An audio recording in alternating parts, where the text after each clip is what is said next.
What are we doing? Well, let's start. I'm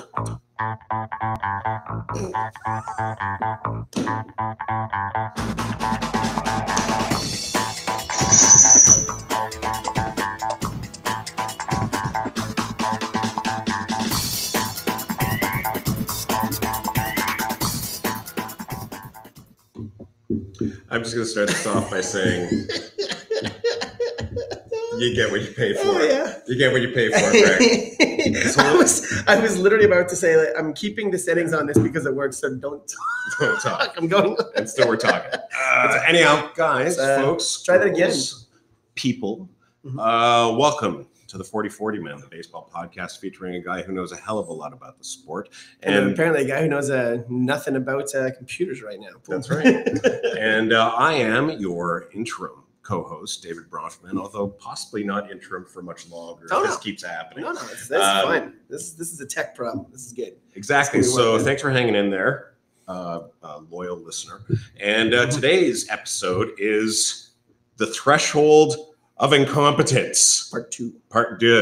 And boy, oh boy, you folks could really understand now why we call this episode and possibly the entire podcast The Threshold of Incompetence. It is multifold. We had alongside the technical glitch that we had today, we had a technical glitch last week. It couldn't bring you an entire episode. So I'm hoping that we've gone over the speed bumps. We're a young podcast, and we're gonna start working with some things. The other meaning, one of the other meanings, as there are many meanings of threshold of incompetence, is one thing I want to ask you, Greg. What the hell happened with the Blue Jays this week? It's weird. It seems like we just got this question asked like just about 5 seconds ago. Yeah, but according to Facebook, no one heard it. Except for the one lip reader that's out there who actually did have it. It's kind of like if it didn't exist on Facebook, it didn't exist at that point in time. Because I've only been friends with my brother since 2007. That's true. Yeah. I have a friend who has 3 kids. They've all been they're all around 13, 14, 15 years old. But she's apparently just got married this week. Congratulations, Greg. The ineptitude of the Jays this week has been like, Oakland is not a powerhouse team. The West is fairly strong this year, but Oakland is not a powerhouse team, and we just sort of sucked against them. And that's the first sweep at home in a 4-game series we've had since 2003, and that's pretty bad. But as we mentioned before, the lone bright spot of this was Kendrys Morales.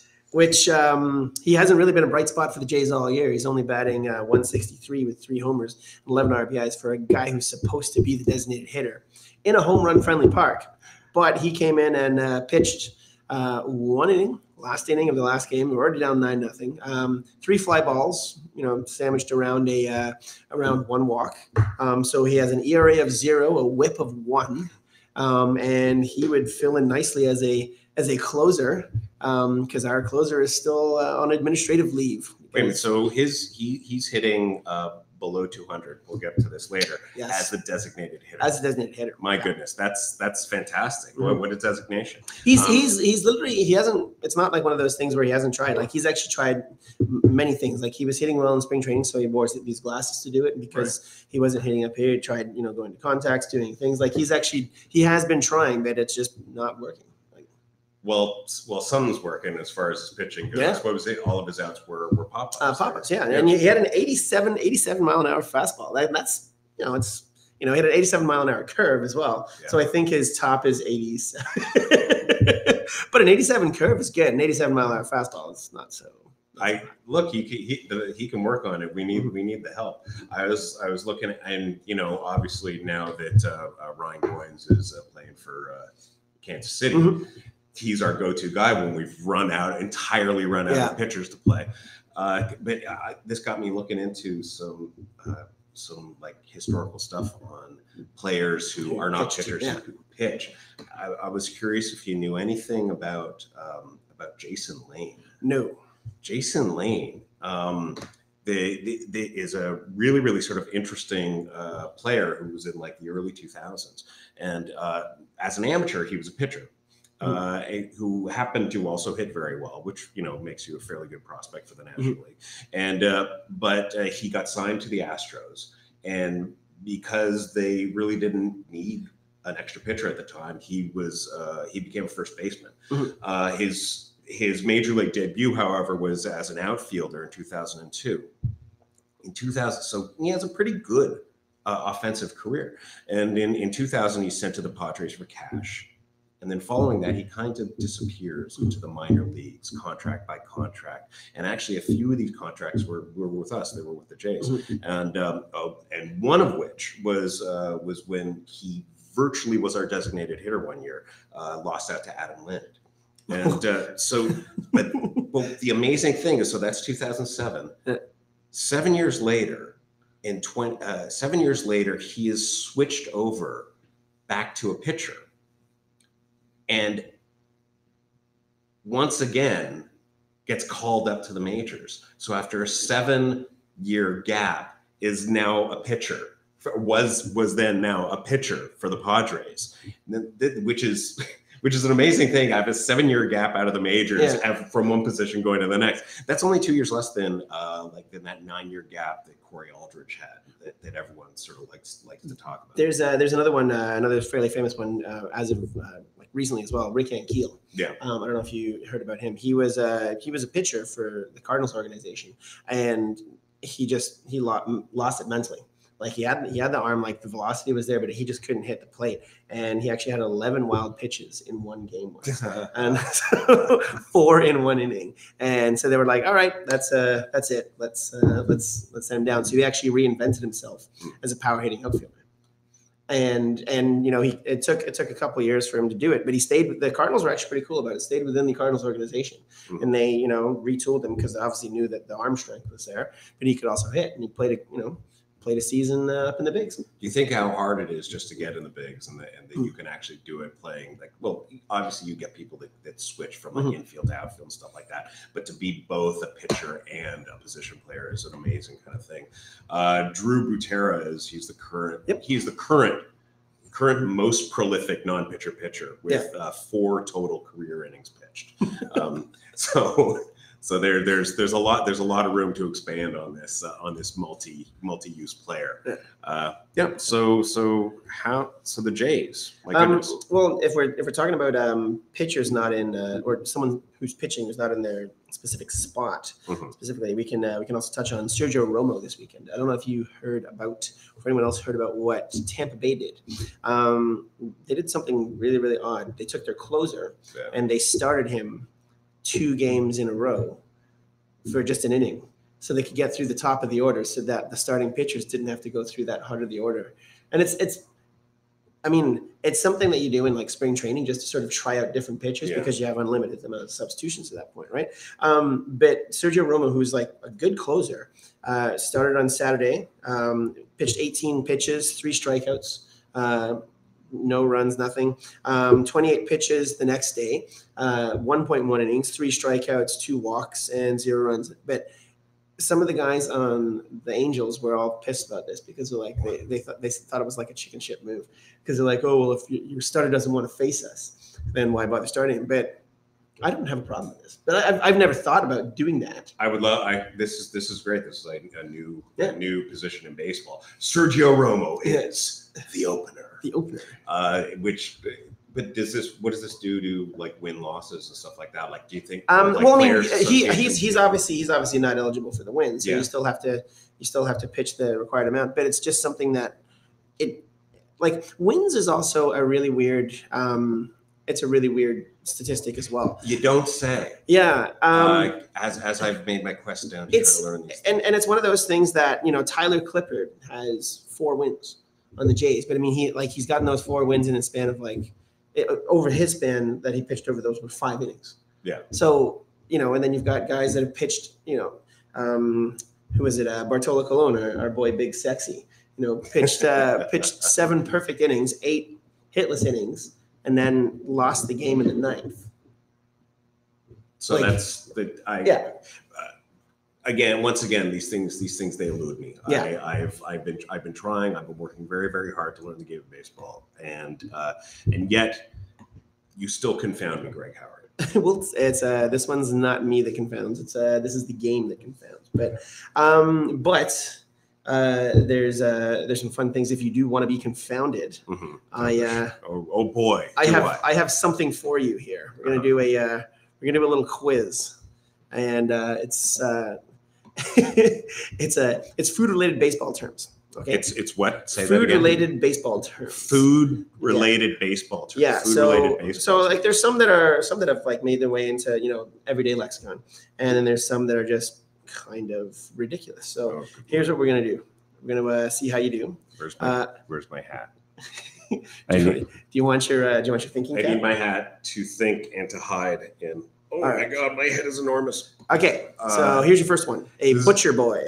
Do you know what a butcher boy is? Okay, well, first of all, this hat, which I think is yours, is squeezing my brain out of my left ear. I made the mistake of washing it and squeeze. It does the same to mine as well. All right. Because I've got a giant melon. Okay, so you're quizzing me. Okay, so a butcher boy. So a butcher boy has got to be someone who hacks to death the competition, and he gets down to the bone.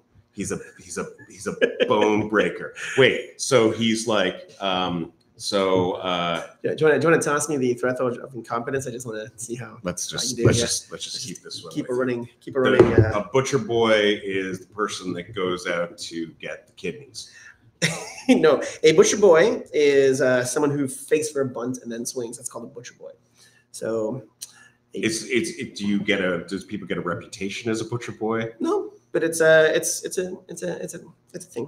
All right. Why on earth is it called a butcher boy? Don't know. Oh, great. Can of corn. Can of corn. A can of corn will obviously, if I think of corn, I think of what a poop looks like after a long day of eating can of corn. Mr. Hankey's kids, Cornelius. Yes. And Little Nutter. So it's got to be something about leaving things behind. It's the player that accidentally leaves his mitt on the ground as they walk out. That would be incorrect. He's a can of corn. A can of corn is an easily catchable fly ball because back in the day they used to have things stacked so high that they would throw things up, and especially the non-perishables like cans of corn would be located up at the top, so it would come down and fall into their hands. So a can of corn. That is another incorrect answer, Dave. I'm sorry. I'm due. I think. All right, you're due. This one should be easy. Cup of coffee. Okay. This one gets used in a lot of different leagues as well. Cup of coffee. Cup of coffee makes me have to go to the bathroom.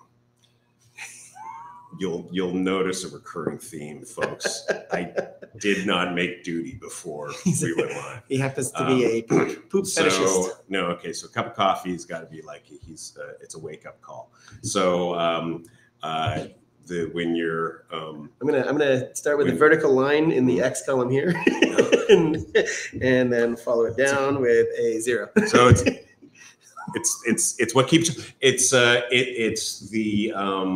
the thing that you do at a ballpark or bring to a ballpark to keep you awake so that you don't fall asleep while watching a game of baseball.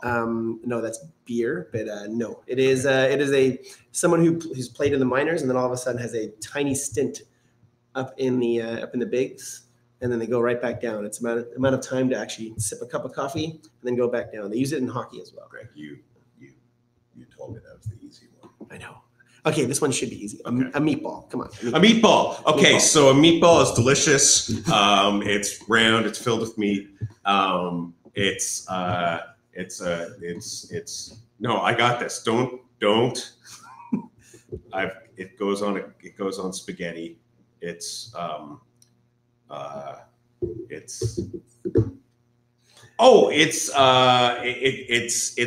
reference to All in the Family. Carroll O'Connor used to play baseball, and he would call his son-in-law Meathead. Oh, good Lord. No, it is an easily hittable ball, like high down the middle. So it is a meatball. All right. Moving right along. we'll go to P. Now with your poop fetishist. Oh, I thought we were going to go pee. With your poop fetishist. This one might not do it. This one. Wait. No, I think I got this one. I actually think I'm going to do legit. A pee is pitch that's so tenacious that you couldn't possibly hit it because the ball is the size of a pea? You know what? You know what? I was about to chalk you up on a wrong. I'm going to chalk you up on a right. It is a high-speed pitch. Yes. Right down the middle. Yes. Okay. That's the correct answer, folks. That the is ball the correct is. answer. That's the correct okay. Answer. I declare myself the winner. Okay, here we go. Ribeye. Ribeye. This one's just a. It's normally it would be what I would place on my bruise after being hit by a pitch. It is an RBI, a ribeye, a ribby or a ribeye. We're gonna check. That one was really embarrassing. It's all right. Tater, come on, you gotta know this one. Tater. Tater. A tater is like a meatball, but made out of potato. It's home run. That is a home run. A taco. Gonna give you a hint. Okay. Look back to the last one. Right. Oh, yes. An oppo taco. An oppo taco. An opossum taco. Right? Well, we'll get you to that. Oppo taco. Yes. Okay. Yes. So, but that's hitting it to the to the opposite side. We're gonna chalk you up on that one. That's it. Oh, wait. Okay, so if oppo taco is hitting it to the opposite side, a taco is just hitting it out. Hitting it out. Yeah. So there we go. So that's okay. So here we go. Along with the home run theme. Yeah. Just keep thinking home run. Right. Salami. A salami is when you are able to hit a home run with a floppy bat. That would be a grand slam. Yeah. Pickle. A pickle. Okay. Pickle is something that you preserve and save for later. So Tom Hankey would have been a pickle for the Blue Jays. No, a pickle is you get caught in a rundown. This is two more. Is a rundown like a pastrami sandwich? No. You're doing the opposite thing now? You're getting stuck between two bases and you're getting thrown in a rundown. Okay, we got two more. Sandwich, he's lying. We got two more. High cheese or high cheddar? High cheddar. Like high noon, high cheddar. Mm-hmm. This is okay. So Greg, first of all, really hungry. Okay. I'm gonna go have a pickle with peas and cheddar. So like a Branson pickle and a little bit of salami. But the high cheddar is the highest cheese of the land. And it has something to do with baseball. An easy to hit high fastball. Okay, so like it's high cheese or high cheddar. So like there's the meatball and then there's the cheese. Meatball. And then there's the cheese. The cheese on the meatball. Yeah. And then you have. I'm gonna chalk it up on a no in that one. And then do you have fresh ground pepper? What is fresh ground pepper in baseball? That's if someone throws a lob and you just smack it out of the park. I've invented a new baseball term. It's called fresh ground pepper. I expect all of the broadcasters to be using it. Hazel May, my arch nemesis. This one. Yeah. I know it's not food, but here we go. Okay. 40-40 club. This is all right. I have something to say to you, Greg. Does it begin with an F? I have something. No. I have something to say to you, Greg Howard. Rhyme with a G and rhyme with. We've entered. We've entered episode 8. I believe we're on our 8th episode of me being interim co-host of the 40-40 Men. Once we hit episode 3, I became too afraid to ask what the name of our podcast means. All right, it's an elite club. Yes. Where there's actually only been 4 guys that are in there. 3 of them have been proven to have used steroids. One alluded to have used steroids, but have hit over 40 home runs or 40 stolen bases in the same season. So there. And why am I one of the 40-40 men? Because we're over 40. So that's your. You got 2 right. Where over 40? I just popped this on him though. This is 2 out of 9. This is I sprung this on him. I did not give him time to rehearse this. Look, folks, I will say that I'm really not pleased that this was sprung on me, but I will say that 2 out of 9 is better than Kendrys Morales' batting average. Cha-ching! There it is. Pow! That's right. Suck it, Kendrys. But continue pitching for us. We really need it. Well, that's good. I I apologize, Dave. I threw that on you. It's okay. It's okay. I really have nothing left to live for. But I was curious because there is stuff that I did prepare for. And I was wondering if you wanted me to maybe find out what you learned this week. Well, yeah, there's a little something. Greg hands me a topic to learn, and I learn it, and then I present my report on it, such as it is. And it's a little subject that we like to call "What did Dave learn this week?"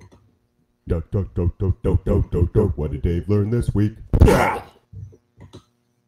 All right. Mendoza!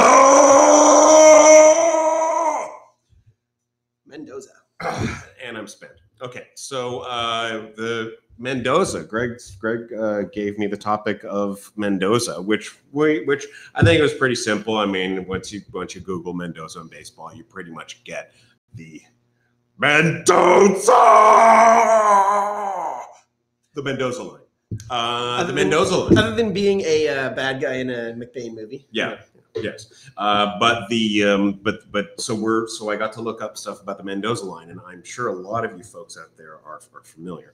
But I'm gonna just as my intro to my report, let's just do a little bit of a flashback. Sure.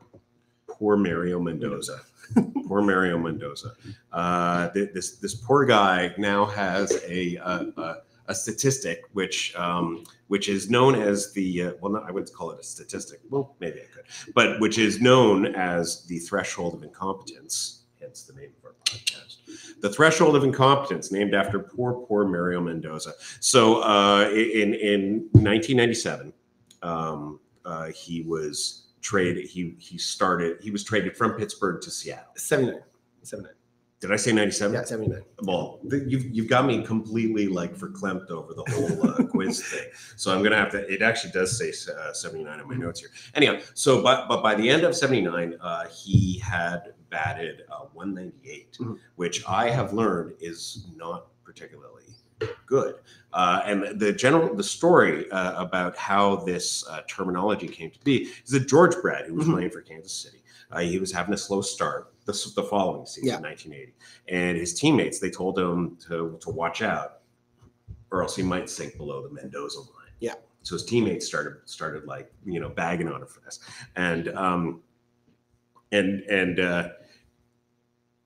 so Brett then told the story to Chris Berman of ESPN, and Chris Berman starts milking it for all it's worth. And he's very good at that. Yeah. Very, very good at that. Yeah.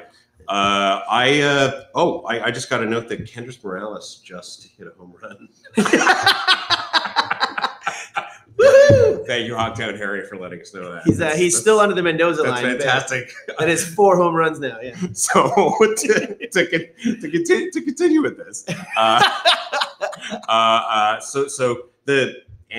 So Chris Berman started milking this thing. He started calling it the Mendoza line, through all his reports of this guy's going to cross the Mendoza line, blah, blah, blah. And it is stuck in the general parlance of baseball.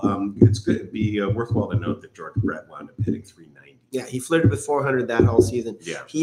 But that's the thing is he's sort of the line of ineptitude. He actually did finish just above it. His career average was 215. Yes. But because a couple of years in a row, he was flirting with, under, just a little over, flirting with 200. They just sort of nicknamed it the Mendoza line. So it's become sort of the marker of if you suck in baseball. Now, if you do feel for the guy, as I do, you should know that he went on to play in Mexico for the Monclova Acereros, where he earned the nickname Manos de Cera, which means hands of silk. Oh, he was an amazing defensive player. That's what kept him up in the league. And this is where you get the threshold of incompetence. The threshold of incompetence is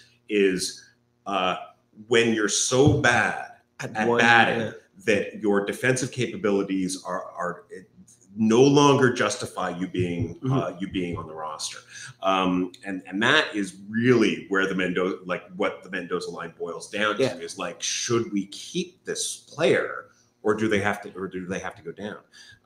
Now, there are really good players who are Mendoza line players, or who were, and I think probably best would be Mike Ryan, who who has had a WAR of like -1.2, career WAR of -1.2. But it's one of those. It's that stat that I hate. Yeah. But I mean, like they go back and figure it out, and then it can still actually change. Yeah. Depending on how you calculate the darn thing. Yeah. But he had 3 seasons as a top defensive player. Mm-hmm. So this is a guy that was definitely worth. Well, if you use WAR, he wasn't worth it. But I think most people would, if they do the sniff test on Mike Ryan, they'd be like, well, first of all, he smells like cheddar and fresh ground pepper, but he also smells like a good player. Could not hit the meat. Yeah. And also, I mean, not a fantastic player, but Bob Uecker was also a career 200 player. Now, there's something even worse than being on the Mendoza line. And do you know what that's called? It's being on the interstate. And it's if you hit M100, if you hit one something, because it looks like I-95, I-10, the whole United States interstate system, which we are not entirely familiar with. So right now we've got Morales on probably. Well, that home run probably jumped his average to like the I-73. Yes, and we also have Russell Martin, who is right now hitting a 152. But that's the thing. Whereas Russell Martin is probably one of the best catchers who can call a game in the game. So his defense definitely outweighs the fact that he can't hit right now. But then he also comes up with that timely homer as well. So it's baseball. A batting average in baseball is one of the only times that you're celebrated for failing something badly. Yeah. Because think about it. If you're a 300 hitter, that's 30%. That's 30%. That's below an F. I almost got that on the quiz today. Almost. So I'm actually quite good. But I mean, like the difference between a 400 hitter is legendary. Right. You're still failing. Yeah. If you had a goaltender whose save percentage was 400, that's horrific. Yeah. Like that's the worst goaltender imaginable. But if you have a batting average of 400, it's legendary. Exactly. Only baseball where people can be so excited about players that really aren't that fail doing very much. Now the Jays. I was doing a little bit more research as I do. Probably the most active Mendoza line player for the Jays would have had to have been, based on my research, Josh Tolle. Who for the Jays batted 200. His career a little bit higher than that, but he had 420 at bats as a Blue Jay. And he was a liability. The purpose that he was there was because he caught a knuckleball. So he was Dickey's catcher. Okay. And even Met fans who, when Dickey had a Cy Young season, they dreaded having they would rather have Dickey bat than Tolle bat. Like it was terrible. What's JP Arancibia's excuse? JP Arancibia's excuse? JP Arancibia actually, when he connected, he would hit home runs, but he would actually strike out more than anyone else. And there was actually a few years back, there was this whole conspiracy theory from some other teams that saying that there was a fan in the outfield that was stealing signs and relaying them, like stealing the catcher signs and relaying them to the Toronto batters. So having to be able to do that and then get it back there. And I actually loved Arancibia's response to that. He goes, well, if we were doing that, how do I punch out the most in the league? Like he knew he struck out more than anyone else. Well, it's I'm looking at what am I looking at? 212 career. Yeah. 1,300 career at bats for that. So that was a lot of at bats. Yeah, he ended up in Tampa. He played for quite some time, and I mean, like he started out with his first game that he came up. He went 4 for 5 with 2 homers. So we were thinking there was just going to be like this new catcher that's just going to save the day for the Jays, and then he didn't. And he didn't. Who's our Mendoza-ist of our current players? I'm going to vote for Marcus Stroman. The Mendoza is in terms of pitching. Yes, I think we'll keep. No. Yeah. He's got a career 167 batting average. Yeah. But as a career at bats. I bet, but he's also got 2 homers. Yes. Yeah. Oh wow. As a pitcher, one opposite field, one a possum taco. Apo taco. Yeah. Now this is where I get to exact some revenge. Because I'm excited about this. I have a quiz for you. Oh, good. I have a Mendoza line quiz for you. So what I want to know, all right, is the Mendoza line of other things. Ooh. So the Mendoza line has become such a popular thing that people actually apply the term to things that are not baseball, like the financial S&P 500. The Mendoza line for that is 2,000. So if you go below 2,000, it's really crappy investments. It has been said that as far as your defensive capabilities outweighing your offensive capabilities, we've got in basketball, it's the David Lee line, and more locally, it's the Andre Bargnani line. I mean, it could even be like the James Harden line because he doesn't do. Defense. Right now it could be that, but so we're going to talk about. I'm going to ask you some things. So if I were to say what the Mendoza line for a television show would be, it's basically Nielsen, what I'm saying. Like Nielsen ratings? What I'm saying is that like it's like the answer would be like a show that you personally can tolerate to the point where you could never actually watch an episode, but you could like have it on in the background while you make dinner. Okay. So what is your Mendoza line for a television show? Just good enough. That's the line. Just good enough. Oh wow. Just good enough. Yeah. Be the Big Bang Theory because I freaking hate that. Look at this. Look at that. Big Bang. Yeah. He actually got it. I kind of hate it, but then there's that odd time where there's just a reference about like a Star Wars reference or a comic book reference, and everyone's like, "Oh, that show is so edgy and so witty." It's not. It's not. It's got to be one of the worst television shows of all time, and I'm astonished. Only in the background. I think it's because only in the back while I'm making dinner. Yeah. I could have that. Yeah. So what is your Mendoza line for fast food? Your fast food. The bare minimum. Good bare minimum. What's so disappointing, but you're still gonna eat it.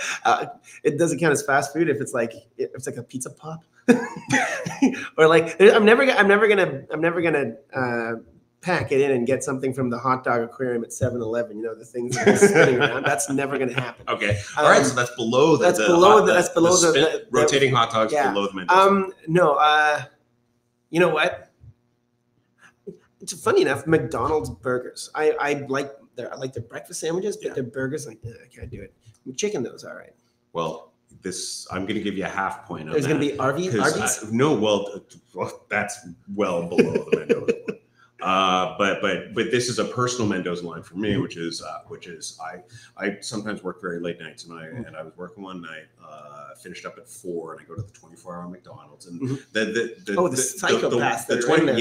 It's basically like a demilitarized zone. Yeah, it's like you've got like a lot of security guards there and a lot of really, really angry and drunk people, and I am none of those things. I just want my McChicken sandwich. I'm hungry. So I go and I get my McChicken sandwich, and it takes a while to order the darn thing. And then it was raining outside. So I get the bag and I take it home. I walk home and I open up my bag and I get my McChicken sandwich, and they had forgotten the chicken in my McChicken sandwich. So it was a mayo and lettuce sandwich. It was bun, lettuce, secret sauce. And I ate it.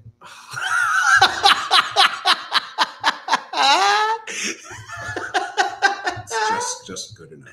I had a lady throw her cigarette at me when I was walking out because I didn't give her some change, and it hit me in the back. And I'm already not even a non-smoker. I'm an anti-smoker, and that's the first time that I actually picked up the lit cigarette and went, "Are you?"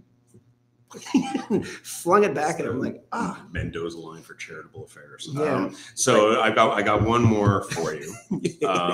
So what is your personal Mendoza line?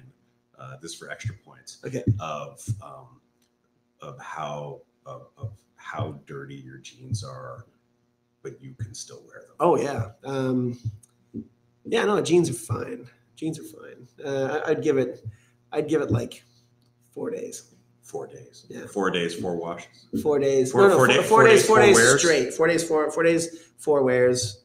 Depending on if there was like, a lot of farty foods in between then I would pack it in. Well, yeah, I mean, because you have a very hot. That's That's a cleanliness threshold that I didn't think you were capable of, Greg Howard. I might not look it, but I've got a bit of a germaphobe. Wow, I would not have guessed that just by looking at you. But mine also is pretty close to that. Like my Mendo's line for jeans is if you smell the butt part and the butt part smells like butt, then it's done. I might get like just one more wear if I'm really desperate, but that's pretty much it. That's I totally agree with that. And that's and you know, if there was, you know, some chili or some curry involved in that in between, then that day comes down. This podcast brought to you by Levi's. Greg Howard, what's going on next? Well, because we've been doing some quizzes, and we do have a sponsor. Our sponsor is Henderson. Thank you for the beer, Henderson.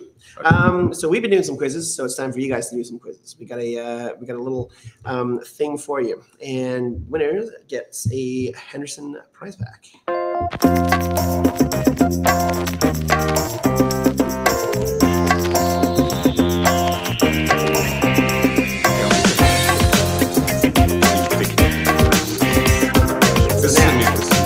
All right, so it's 40-40 math.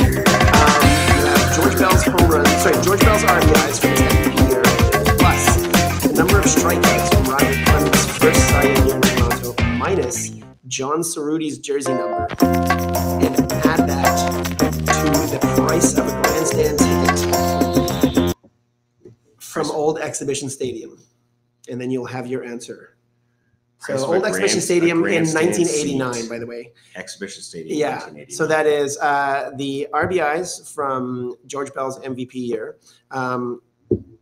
plus the number of strikeouts from Roger Clemens' first Cy Young year.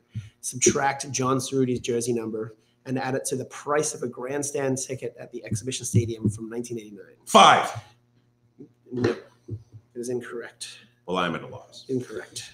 Anyhow, folks, whoever gets that answer to us, toot sweet, is going to get a nice little Henderson prize pack. So either via Facebook, either call in right now with it. Oh, hold on, Hogtown Harry. Let's see if Hogtown Harry's going for this. Oh, really? Did we actually have a call already? Maybe. Who did this? Yep, he's coming in. Oh, boy. All right, we're going to bring Harry in. All right. Here we go. And Harry, you're live. I will be perfectly honest. How you doing? Absolutely no idea. I'm doing reasonably well for somebody who's been drinking all weekend. Wow, fantastic, Harry. All right. No, I've got no idea on the trivia question. That's no idea on the trivia question? Thank you once again for all the quality content, Harry. Hey, at least I'll let you know the Jays are winning 5-0, by the way. Sweet. Hap seems to be dealing rather well with a big lead. It's nice. Well, that's going to be a first. I mean, we got the win in New York last week, and that's the first win by a starter since mid-April. Well, unless some sort of mysterious ailment hits him, he's looking pretty strong. Nice. And I love what he did with Ohtani. Basically, walked him on 5 pitches. I don't want any part of this. No. Yep. No, and in a home run friendly dome, a guy that hits homers. We don't face Ohtani as a pitcher this little stint, so that's actually kind of crappy just for the watching aspect of it. So what is he? What is he, the DH right now? He's a DH. Yeah, he's a DH. Yeah. Wow, yeah, they're sticking with they don't have him start at DH the day before, the day after he pitches. Yeah, that's like a loo day. Yeah. I think they should start him. I think they should let him hit the day before, but whatever. It seems to be working. So yeah, it's not like he's playing the outfield where he actually uses the arm, right? So no. Anyway, like I said, I've got nothing. I got nothing for you guys apart from the observation that I'm, regardless of him hitting below the Mendoza line, I'm very happy to see Mr. Travis back. I think they've missed him in a lot of ways other than his batting average. Yeah. And that's really my only observation. Well, Harry, thank you so much for giving us a call. You seem lucid. I stopped on Sunday. I had a buddy over from England, and we hit almost 24 different places in Toronto. The interesting thing was that all but one of them brewed on premises, which is pretty insane. That's awesome. There are that many places in Toronto. So anyway. 24. Yes. I know. There's 4 by my house. which is pretty great. Anyway, Harry, thank you so much. Have a great week. Cheers, Harry. Cheers. All right, coolio.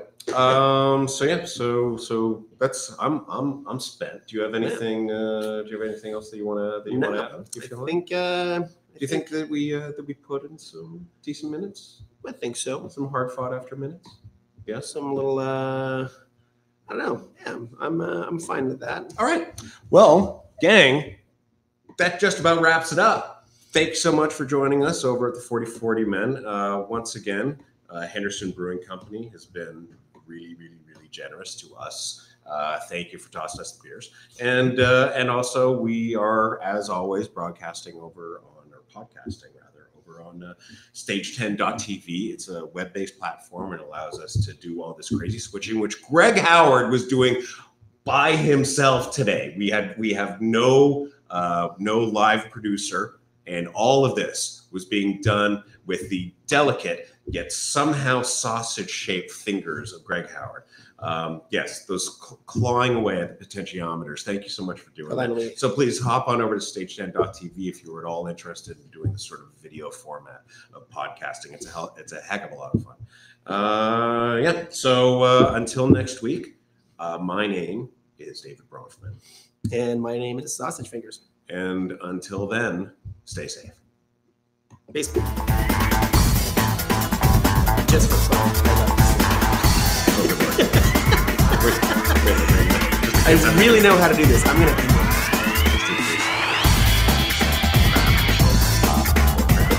Are we still live? No, I got it. Okay.